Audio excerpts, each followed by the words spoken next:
Hello students, welcome again. आज की अपनी इस क्लास में हम डिस्कस करेंगे डिफरेंशियल लेंथ, एरिया और volume for the given coordinate system. इसके लिए हम रेक्टेंगुलर केस को भी डिस्कस करेंगे, सिलेंड्रिकल कोऑर्डिनेट सिस्टम को भी डिस्कस करेंगे और स्फेरिकल कोऑर्डिनेट सिस्टम को भी डिस्कस करेंगे। ये जो आज का डिस्कशन है वो हमारे काम आएगा जब हम आपसे पूछा जाएगा कि एक चार्ज को इस पाथ से फॉलो अप करवाते हुए हमने यहाँ पे मूव किया, तो आप बताइए कि कितना पोटेंशियल ड्रॉप होगा। या आपसे कहा जाता है कि इस एनक्लोज्ड एरिया से या एनक्लोज सरफेस से टोटल पास आउट होने वाला फ्लक्स कितना है, तो उस वक्त आपको उस पर्टिकुलर डायरेक्शन में एग्जिस्ट करने वाला आपको एरिया पता होना चाहिए, टोटल एनक्लोज्ड वॉल्यूम पता होना चाहिए। तो उसी सब डिस्कशन के लिए हम तीनों कोऑर्डिनेट सिस्टम के डिफरेंशियल लेंथ, एरिया और वॉल्यूम को डिस्कस करते हैं। तो हम सबसे पहले अपना रेक्टेंगुलर और कार्टेशियन कोऑर्डिनेट सिस्टम लेते हैं, ठीक है। और उसमें हमने तीनों एक्सेस को ड्रॉ कर दिया है। तीनों एक्सेस की डायरेक्शन में आपने यूनिट वेक्टर को भी हमने शो कर दिया है। एक्स की डायरेक्शन में unit vector A X, Y की डायरेक्शन में A Y and A Z. अगर हम एक्स, वाई और जेड इन तीन को पैरेलल ऑर्थोगोनल अगर प्लेन्स कंसिडर करते हैं, तो यहाँ पे डिफरेंशियल लेंथ का मतलब ये है कि आप एक पोजीशन से किसी दूसरी पोजीशन पे मूव करते हैं तो कोऑर्डिनेट्स आपके चेंज होंगे and how much displacement taken place represent it in a vector form. एक पोजीशन से दूसरे पोजीशन पे when we are moving from one point to another, how much differential length we are covering. For example, अगर आप x1, y1 और z1 ये आपके initial position थी पॉइंट P पे, उससे अगर आप पॉइंट Q पे पहुंच गए जिसके कोऑर्डिनेट x2, y2 और z2 है, तो आप ये पता लगाएंगे कि कितना लीनियर डिस्प्लेसमेंट हुआ है। वो कैसे पता लगाते हैं? आप x1 से x2 के बीच में गैप, ये क्या है? इसे हम बोल रहे हैं dx, that is x2 minus x1। x coordinate में कितना चेंज आया? dy, that is y2 minus y1। Similarly dz, that is z2 minus z1। ये dx, dy और dz ये बेसिकली आपके चेंज इन कोऑर्डिनेट्स है कि आपका इनिशियल कोऑर्डिनेट क्या था और फाइनल कोऑर्डिनेट क्या हो गया है जब आपने पॉइंट को मूव किया है, पॉइंट को डिस्प्लेस किया है। तो dx, dy, dz क्या है? Change over the x axis, change over the y axis. dx is change in the x axis coordinate and dz का मतलब है z के रेस्पेक्ट में। z अगर पहले आपका पॉइंट 2 पे था, उससे अगर z इक्वल्स टू 4 पे आ गया तो z की डायरेक्शन में कितना डिस्प्लेसमेंट हुआ। इस तरीके से अगर हम डिस्प्लेसमेंट को रिप्रेजेंट करें, पॉइंट एक यहाँ से मान लीजिए यहाँ आ गया हो, तो differential length representation in rectangular coordinate system will be, आपका कितना x डायरेक्शन में ये कितना मूव किया? dx। dx का मतलब क्या है? x में कितना चेंज आया? dx is change in x coordinate, dx, ठीक है, dx ax। हम इतना चेंज हो गए, प्लस y में कितना चेंज आया? dy ay plus dz az। ये आ गया है आपका लीनियर चेंज है जिसे आप differential length representation in rectangular coordinate system या कार्टेशियन कोऑर्डिनेट सिस्टम बोलेंगे। dx, dy और dz आपका change in x axis, y axis और z एक्सिस कोऑर्डिनेट है, ठीक। तो ये तो आपका इस पॉइंट से इस पॉइंट पे आपने इस तरीके से आप पहुंचे। पहले आपने y के अक्रॉस dy लेंथ आपने कवर की, dy ay। फिर x एक्सिस में आपने आप dx लेंथ चले, dx ax। फिर आप z एक्सिस पे dz लेंथ चले, dz az। तो हम यहाँ से यहाँ पहुंच गए। अगर एक पॉइंट को मूव करने में dz चेंज नहीं होता तो dz 0 होगा, तो केवल ये आपका डिफरेंशियल लेंथ हो जाएगा। I think now it's clear too. अब आते हैं हम डिफरेंशियल एरिया पे। आप ये देखिए कि अगर हम इस रेक्टेंगुलर कोऑर्डिनेट सिस्टम में बेसिकली आपकी 3 प्लेन्स हैं। एक प्लेन आपका ये, एक प्लेन ये और एक प्लेन इस तरीके से। एक आप क्यूब को इमेजिन कर सकते हैं, ठीक। और उस क्यूब अगर उसकी जो डायमेंशंस है, ये हमने अभी यहाँ पे जब इसको रिप्रेजेंट किया है तो तीनों सिमिलर लग रही हैं। ये अलग अलग हो सकती है, dy dz dx dz आपके इस तरीके से भी हो सकते हैं, कि कोई ज़रूरी नहीं है कि ये सब सिमिलर हो। कितना एक्स एक्सिस में चेंज हुआ, कितनी वाई डायमेंशन में चेंज हुआ और कितनी जेड डायमेंशन में, तीनों डायमेंशनल चेंजेस को हम रिप्रेजेंट करेंगे तो एक आपका इस तरीके से एनक्लोज्ड आपका एक सेक्शन बनेगा। अब इसमें आप देखिए, अगर आप इस सरफेस एरिया को कंसिडर करें, आप ऐसा मानिए कि यहाँ पे बीच में आपने एक लाइट बल्ब रख रखा है। अगर लाइट बल्ब रख रखा है तो इस तरफ से आप कितना देखेंगे, लाइट बल्ब रख के उसके बाहर आप इमेजिन कर सकते हैं कि एक बार आपका ट्रांसपेरेंट वाई प्लेट है, वाई एक्सिस को फेस करती हुई प्लेट है, फिर जेड एक्सिस को फेस करती हुई प्लेट है, फिर एक्स एक्सिस को फेस करती हुई प्लेट है। तो अगर आप यहाँ पे एक बल्ब रख के, ठीक, और इस एरिया को कंसिडर करें, ठीक, इस एरिया को, ये आप लेट मी डिफरेंशिएट इट। तो इस एरिया पे आप देखिए क्या क्या कोऑर्डिनेट चेंज हो रहे हैं। y जो है वो यहां से यहां पहुंच रहा है, ठीक। z जो है वो आपका यहां से यहां पहुंच रहा है। इस पूरा एरिया में आपका y चेंज हो रहा है, z चेंज हो रहा है और ये फ्रंट कर रहा है x एक्सिस पे। ये यहाँ पे हो सकता है x एक्सिस पे। अगर x एक्सिस हमारा बाहर की तरफ आता हुआ अगर हमारा एक्सिस है तो ये यहाँ हो सकता है, ये यहाँ हो सकता है, कहीं पे भी हो, जहाँ भी पोजीशन पे फिक्स है। एक्स एक्सिस की डायरेक्शन में दिखने वाला एरिया क्या है, dy dz, ओके।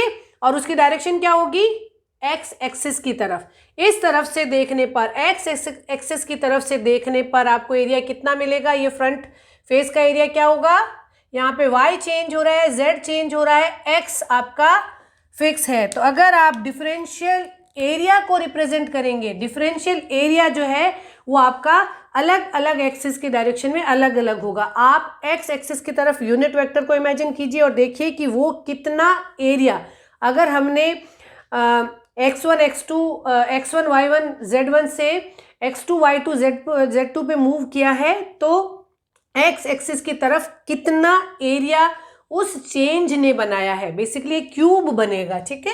ये यूनिफॉर्म भी हो सकता है, नॉन यूनिफॉर्म भी हो सकता है, ओके। अगर डिफरेंशियल एरिया को रिप्रेजेंट करेंगे तो ये अलग अलग एक्सिस में अलग अलग एरिया आपका रिप्रेजेंट करेगा।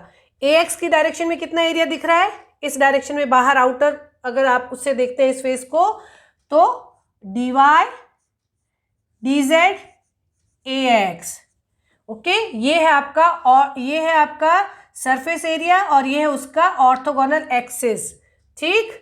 इस एरिया के ऑर्थोगोनल एक्सिस में आप इतना एरिया देख रहे हैं। अगर आप इस एरिया से बाहर आने वाली लाइट को रिप्रेजेंट करेंगे, इस डायरेक्शन में आने वाली लाइट को रिप्रेजेंट करेंगे तो आप इस एरिया को कंसिडर करेंगे।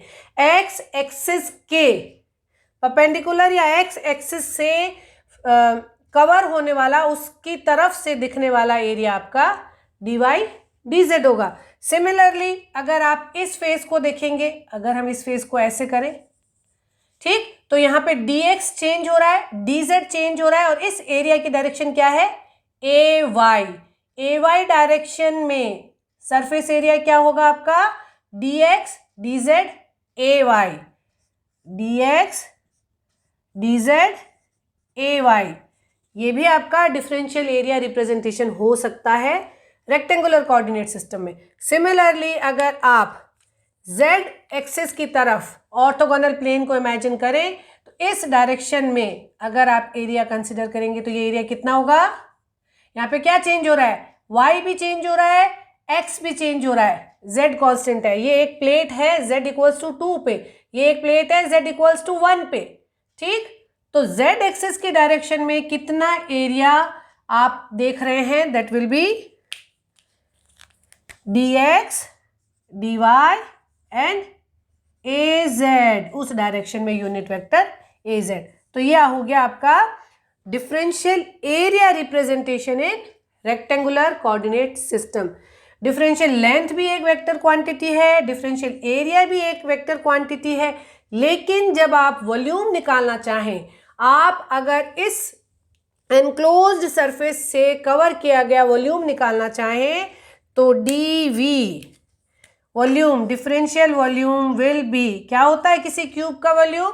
लेंथ, हाइट और विड्थ, या लेंथ, विड्थ और height. Sorry, volume is a scalar quantity, okay, and this will be dx, dy and तो यहाँ पे अगर आप रेक्टेंगुलर कोऑर्डिनेट सिस्टम में जो आपका 3 डायमेंशनल प्लेन है उसमें एक छोटा सा क्यूब अगर आप टेकआउट करते हैं, बाहर लेते हैं, जिसमें कि dx, dy और dz डायमेंशन चेंज होती है x एक्सिस के अक्रॉस, y एक्सिस के अक्रॉस और z एक्सिस के अक्रॉस, तो ये रहेगा आपका डिफरेंशियल लेंथ, डिफरेंशियल एरिया और डिफरेंशियल वॉल्यूम का रिप्रेजेंटेशन. यहाँ पे dx का मतलब है चेंज इन x कोऑर्डिनेट. अगर आप x1, y1, z1 से x2, y2, z2 तक मूव कर रहे हैं तो आप किस किस पैरामीटर को डिफाइन कर सकते हैं. ओके, तो ये आपका हुआ है रेक्टेंगुलर कोऑर्डिनेट सिस्टम पे. इसी तरीके से आप इसी चीज को आगे कैरी ओवर कीजिए सिलेंड्रिकल कोऑर्डिनेट सिस्टम में. सिलेंड्रिकल कोऑर्डिनेट सिस्टम में पहले तीनों प्लेन्स को इमेजिन कीजिए. 3 प्लेन क्या है? एक है आपका रो लेंथ का आपका सिलेंड्रिकल सरफेस, एक पेपर, एक सिलेंडर जिसकी की लेंथ जो है वो रो है, उसका जो आपका कट सरफेस है वो सर्कुलर है. सेंटर के रेस्पेक्ट में रो डिस्टेंस तक आपका एक सिलेंडर बना हुआ है, एक सरफेस वो है. दूसरा सरफेस क्या है? z इक्वल्स टू कॉन्स्टेंट का एक paper, z equals to constant का एक पेपर. तीसरा क्या है? तीसरा फिर आप एक प्लेन को इमेजिन कीजिए, एक आपका फाई इक्वल्स टू कॉन्स्टेंट का पेपर है जो ऐसे मूव करता है. ये इसका एक एंड z एक्सिस से जुड़ा हुआ है और दूसरा जो है वो फ्री है, और इस प्लेन की विड्थ कितनी है? रो. ओके, तो रो विड्थ का जो प्लेन है वो मूव कर रहा है और ये जो डिस्प्लेसमेंट है वो फाई है. इस सिलेंडर की जो हाइट है वो z है, वो वहां मिल रही है जहां पे आपका z इक्वल्स टू कॉन्स्टेंट है. तो ये इसकी हाइट z है और ये जो आपका प्लेन है, इस प्लेन का एंगुलर डिस्प्लेसमेंट फाई है, और इस प्लेन की या सिलेंडर की जो रेडियस है वो रो है. ओके, तो 3 आपके पास कोऑर्डिनेट्स हैं. कौन कौन से? रो, फाई एंड z. आप रो 1, फाई 1, z1 से अगर रो 2, फाई 2, z2 पे मूव करते हैं तो क्या क्या चेंज होगा? रो चेंज होने का मतलब आपने सिलेंडर का रेडियस बढ़ाया, ठीक. फाई चेंज होने का मतलब आपका जो प्लेन पेपर था ये ऐसे मूव कर गया. ओके, z चेंज होने का मतलब है सिलेंडर की हाइट बढ़ गई. ओके, तो इस चीज में आप इमेजिन कीजिए कि जब आप एक छोटा सा डिफरेंशियल वॉल्यूम का पीस निकालेंगे तो आप ऐसा इसको समझने की कोशिश कीजिए कि बर्थडे केक है, और बर्थडे केक में जब आप एक ट्रायंगुलर उसके सेंटर से पास होता हुआ एक अगर आप छोटा सा पीस निकालें तो बेसिकली क्या क्या चेंज होंगे, है ना. तो अगर हम इसके मूवमेंट को देखें तो कैसे कैसे इसमें मूवमेंट होता है. यहाँ एक बात ध्यान रखिएगा कि जब हम डिस्प्लेसमेंट की बात कर रहे हैं तो हम बात कर रहे हैं लीनियर चेंज, लीनियर डिस्टेंस, जो कि एक पॉइंट से दूसरे पॉइंट में जाने पे हम मूव कर रहे हैं. सीधी लाइन में जब आप चलते हैं तो आप सिंपली ऐसे बोलते हैं हम यहां से यहां पहुंच गए, ये dl हो गया. ओके, लेकिन अगर आप एक सर्किल की बात करें और उस सर्किल में आप अगर यहां से यहां चलते हैं, अगर आपका जो प्लेन है, अगर आपका सेंटर पॉइंट थीटा डिस्प्लेस होता है, मतलब अगर आप यहां से यहां थीटा चेंज करते हैं तो आप ये देखिए कि इस पॉइंट से इस पॉइंट तक पहुंचने के लिए ये डिस्टेंस आप कितनी, एंगुलर डिस्प्लेसमेंट जब थीटा होगा तो आप ये बताइए कि लीनियर डिस्प्लेसमेंट कितना होगा. ये इस रेडियस आपका ये जो पेरिफेरी है इस पे कितना चलेगा. आई होप कि आप लोगों को ये आता होगा. अगर आर रेडियस का आपका सर्किल है और उसमें आप इस सेंटर लाइन को अगर आप थीटा घुमाते हैं तो इस आप पेरिफेरी पे आप कितना लीनियर मूवमेंट करते हैं? Are theta. आई बात समझ में? तो ध्यान रखिए कि एंगुलर मूवमेंट अगर थीटा होगा तो उस एंगुलर मूवमेंट से इस, अगर मैं यहाँ φ1 से φ2 चलूंगी तो इस सरफेस पे मैं लीनियर मूवमेंट कितना करूंगी, इस सरफेस मूवमेंट पे लीनियर मूवमेंट होगा इसकी रेडियस इंटू डी फाई। तभी तो देखिए इस पूरी सर्कमफ्रेंस का लेंथ क्या होता है, 2πr। आप यहां से चल के जब वापस यहां आते हैं तो टोटल कितनी लीनियर डिस्टेंस आप कवर कर चुके होते हैं, r उसकी रेडियस है, 2π एंगल आप कवर कर चुके होते हैं। ठीक, these are very basics of mathematics. केवल आप इसको यहाँ को रिलेट कर सके इसलिए मैं इनको ओवर एक्सप्लेन कर रही हूँ। तो ध्यान रखिएगा कि जब थीटा जो है, जो सॉरी फाई जो है वो आपका डी फाई से चेंज होगा, मतलब D phi equals to φ1 minus sorry φ2 minus φ1। अगर आप एंगुलर इतना चेंज करेंगे, इतना अगर आप एंगुलर चेंज करेंगे तो यहाँ पे जो लीनियर चेंज होगा वो होगा इसकी रेडियस, रेडियस क्या है रो, और चेंज क्या हुआ है डी फाई। डी फाई का मतलब होता है change in angular position. Angular position में चेंज होने पर लीनियर पोजीशन में चेंज हमेशा उस रेडियस और एंगुलर चेंज से इस तरह से कोरिलेट होता है कि जब आपके कोऑर्डिनेट्स चेंज होंगे तो इसमें आपका लीनियर डिस्प्लेसमेंट कितना होगा। लीनियर डिस्प्लेसमेंट में रो अगर आपका चेंज होता है, आप अगर रो की डायरेक्शन में मूव करते हैं, रेडियस अगर आप बढ़ाते हैं सिलेंडर की, तो सिंपली आपका ये रहेगा डी रो ए रो। ठीक, डी रो चेंज इन रो। अब प्लस ध्यान दीजिए कि जब आप फाई को चेंज करते हैं तो कितना चेंज आता है, ये रो इसकी रेडियस है, इस सिलेंडर की रेडियस आपकी रो है। ओके, ये रो है। जब आप इतना छोटा सा एंगुलर डिस्प्लेसमेंट करते हुए आप मूव करते हैं, इसकी रेडियस रो है, ये डी फाई है, तो ये कितना चल रहे हैं आप, ये आप चल रहे हैं रो डी फाई। ओके, तो कितना डिस्प्लेसमेंट हो रहा है, रो डी फाई ए फाई। ए फाई की डायरेक्शन में अगर डी फाई चेंज हो रहा है तो डिफरेंशियल लेंथ हम इतनी कवर करेंगे। यही एक आपका बेसिक थोड़ा सा कॉन्सेप्ट था जहाँ पे स्टूडेंट अक्सर कंफ्यूज हो जाते हैं, फिर बहुत बार इसको मेमोराइज करने लगते हैं। तो मेमोराइज करने से पहले ज़रूरी है कि आप कंसेप्चुअल जो डिटेल्स हैं उनको थोड़ा रुक के इमेजिन करें, फिर आप अगर जब भी इनको याद करेंगे तो वो बिना किसी कन्फ्यूज़न के आपको याद हो जाएगी और आप करेक्ट आंसर निकाल पाएंगे। ओके, तो ये हो गया इसके साथ। प्लस अगर z की डायरेक्शन में आप हाइट बढ़ाते हैं तो डी जेड ए जेड। ओके, ये हुई आपकी डिफरेंशियल लेंथ। इसी तरीके से अगर आप सरफेस एरिया निकालेंगे तो देखिए ए रो की डायरेक्शन में अगर आप इस डायरेक्शन में अगर आप अपना देखें तो ए रो के परपेंडिकुलर क्या है, रो के परपेंडिकुलर, ए रो के परपेंडिकुलर ये एरिया आएगा ए फाई वाला, और ए जेड से आप इस तरफ से जब देखेंगे तो आप ये वाला एरिया, यहाँ से अगर आप बाहर की तरफ देखने चाहते हैं तो आप ये वाला एरिया देखेंगे।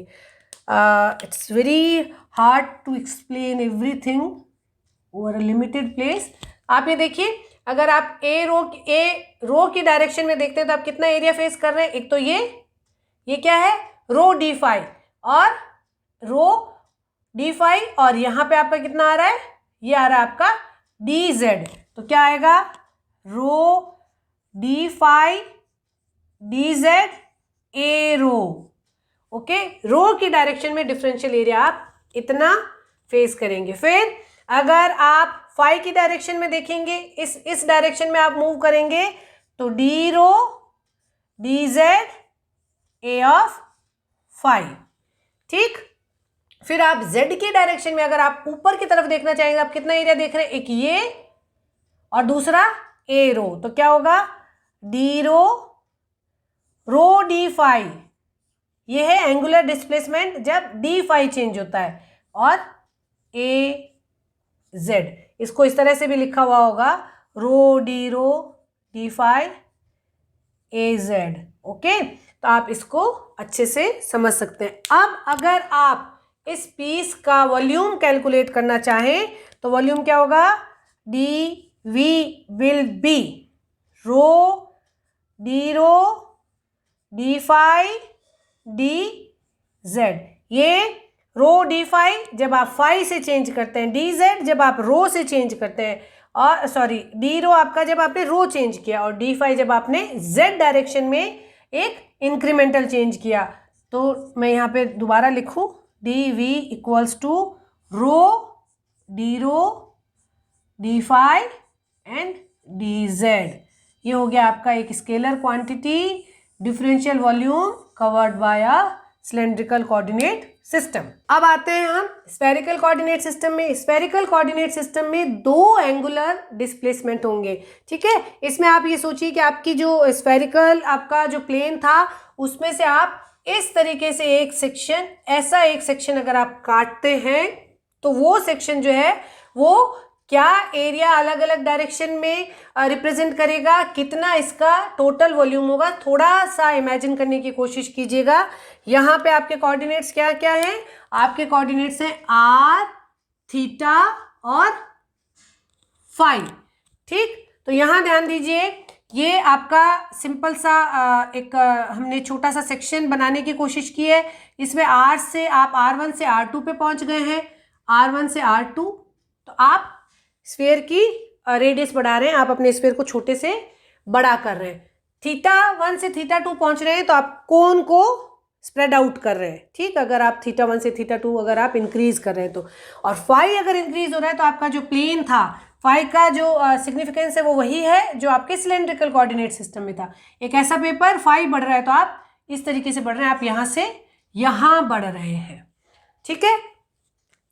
तो अब अगर r, थीटा और फाई की बात करें, r से आप पहुंचते हैं, r में आप r1 से r2 पे पहुंचते हैं, थीटा 1 से आप थीटा 2 में पहुंचते हैं। आप ध्यान दीजिए कि जब आप थीटा 1 से थीटा 2 में पहुंच रहे हैं तो ये जो एंगुलर डिस्प्लेसमेंट है ये कितने लीनियर डिस्प्लेसमेंट में होगा, थीटा से क्या जुड़ा हुआ है, थीटा से जुड़ी हुई आपकी स्फीयर की रेडियस कितनी है, r, ओके। तो अगर आप थीटा 1 से थीटा 2 में पहुंच रहे हैं, डी थीटा अगर आप एंगुलर डिस्प्लेसमेंट कर रहे हैं तो लीनियर डिस्प्लेसमेंट कितना हो रहा है, D theta into R, okay. जब भी डी थीटा होगा तो लीनियर डिस्प्लेसमेंट होगा आर डी थीटा। अब आते हैं फाई की बात पे।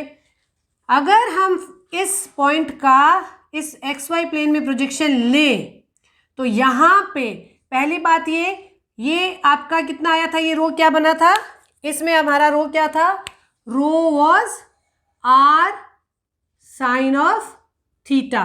तो ये जो प्लेन है जो मूव कर रहा है, इस प्लेन की रेडियस, ये रेडियस कितनी है, ये रेडियस है आर साइन थीटा। अब अगर आप फाई 1 से फाई 2 मूव करते हैं, फाई 1 से आप फाई 2 मूव करते हैं तो लीनियर डिस्प्लेसमेंट कितना है, इसकी रेडियस, ये जो प्लेन है ये जो घूम रहा है, इसकी लेंथ क्या है, R sine theta. R sine theta का आपका जो एक कॉलम है वो थीटा एंगल से घूमता है, तो कितना घूमेगा, ये इसकी रेडियस, लीनियर डिस्प्लेसमेंट कितना होगा, रेडियस इंटू डी फाई। तो रेडियस क्या है, आर साइन थीटा। फाई 1 से फाई 2 जाने पर लीनियर डिस्प्लेसमेंट कितना होगा, R sine theta D phi. बस आप ये याद रखिएगा कि यहाँ पे दो एंगुलर डिस्प्लेसमेंट हो रहे हैं, इसलिए लीनियर डिस्प्लेसमेंट को आपको थोड़ा ध्यान रखना है। थीटा जब डी थीटा आपका एग्जिस्ट कर रहा है, when theta is changing there will be R D theta change, when phi is changing there will be R sine theta D phi change. I hope कि थीटा अगर नहीं change होता है तो डी थीटा 0 होता है, लेकिन साइन थीटा कुछ एग्जिस्ट करता है, ओके। यहाँ पे डी थीटा का क्या मतलब है, थीटा का क्या मतलब है, थीटा मीन्स ओरिजिनल आपकी वैल्यू, डी फाई का क्या मतलब है। आई होप ये सब चीज़ें बेसिक्स ऑफ मैथमेटिक्स आपको आती होगी और आप कंफ्यूज नहीं होंगे। तो चलें इसमें डिफरेंशियल लेंथ कैलकुलेट करें। डिफरेंशियल लेंथ अगर आर चेंज हो रहा है तो simple D R A R, आपने सिंपली अपने स्फीयर की रेडियस बढ़ाई। लेकिन अगर आप थीटा चेंज कर रहे हैं तो आप क्या चेंज कर रहे हैं, R D theta A theta. आप फाई चेंज करें, there is a existence of D phi, phi 1 से फाई 2 गए, डी फाई एग्जिस्ट करता है। तो कितना लीनियर डिस्प्लेसमेंट होता है, R sine theta D phi A of phi. Okay, तो ये हुआ है आपका लीनियर डिस्प्लेसमेंट।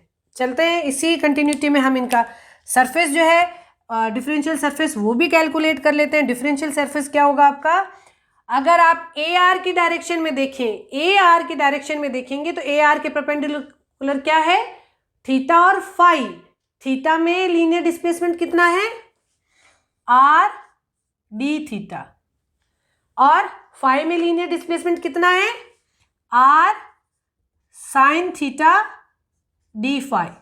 तो ए आर की डायरेक्शन में जब ए आर आप ऑर्थोगोनल कंसिडर करें तो कितना आप डिफरेंशियल एरिया कंसिडर कर सकते हैं, इसे आप कर सकते हैं R square sine theta D phi A R. तो ये है आपका आर की डायरेक्शन में या आर प्लेन को फेस करता हुआ आपका डिफरेंशियल एरिया। फिर आते हैं थीटा की डायरेक्शन में। थीटा को अगर ऑर्थोगोनल प्लेन लें या थीटा इक्वल्स टू कांस्टेंट माने तो वो कितना सरफेस एरिया कवर करेगा, एक तो आर प्लेन रहेगा, दूसरा फाई प्लेन रहेगा। आर के डायरेक्शन में क्या था आपका, डी आर। ओके, ये इसी का रिप्रेजेंटेशन है ना, ये इसी का रिप्रेजेंटेशन है। मैं केवल इनको ओवर एक्सपेंडेड फॉर्म में एक्सप्लेन कर रही हूँ ताकि आप कंफ्यूज ना हो। जब थीटा की डायरेक्शन में देखेंगे तो एक पैरामीटर चेंज हो रहा है डी आर, दूसरा पैरामीटर चेंज हो रहा है फाई। फाई कितना लीनियर डिस्प्लेसमेंट ला रहा है, R sine theta D phi. ये टोटल एरिया कितना है, ये टोटल एरिया है आपका ए थीटा के परपेंडिकुलर। तो क्या हो गया आपका सेकेंड सरफेस एरिया, क्या हो गया, R sine theta D R D phi A theta. A theta की डायरेक्शन से जब आप देखेंगे तो आप इतना टोटल एरिया फेस करेंगे। फिर आता है आपका थर्ड कोऑर्डिनेट जो कि है आपका फाई। फाई की तरफ से अगर आप देखेंगे तो आपको क्या मिलेगा, डी आर और are D theta. D are जब आर में चेंज हुआ तो लीनियर डिस्प्लेसमेंट हुआ डी आर, जब थीटा में चेंज हुआ तो लीनियर डिस्प्लेसमेंट हुआ आर डी थीटा। तो डी आर डी थीटा, ये थीटा में चेंज होने की वजह से, ये आर में चेंज होने की वजह से, और ये एरिया हो गया आपका फाई की डायरेक्शन में।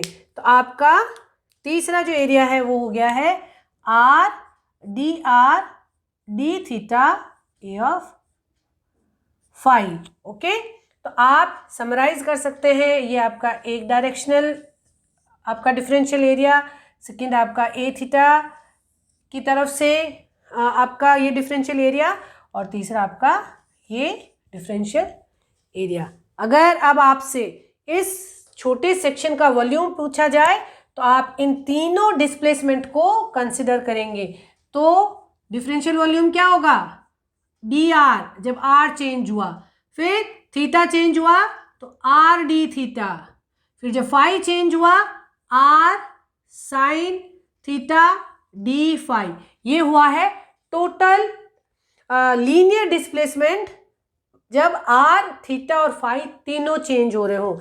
तो वॉल्यूम क्या हो जाएगा, डिफरेंशियल वॉल्यूम हो जाएगा R square sine of theta D R D theta and D phi.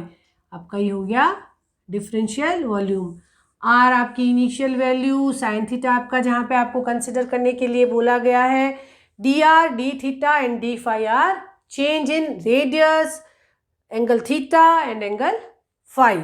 I hope कि किस तरीके से आप तीनों कोऑर्डिनेट सिस्टम में डिफरेंशियल लेंथ, डिफरेंशियल एरिया और डिफरेंशियल वॉल्यूम को कैलकुलेट करेंगे आपको क्लियर हो गया होगा। इन्हीं पे बेस्ड हमारा जो इलेक्ट्रोस्टैटिक्स है उस पे हम इन सब कॉन्सेप्ट्स को वापस से काम में लेंगे। प्लीज़ इनको आप अपने पर्सनल नोट्स में डिटेल में बनाइए और इन सब समरी फॉर्मूलाज को ज़रूर से लिखें। अपने अपकमिंग वीडियोज़ में हम अपने डिस्कशन को कंटिन्यू रखेंगे। Keep learning, keep watching. Thank you.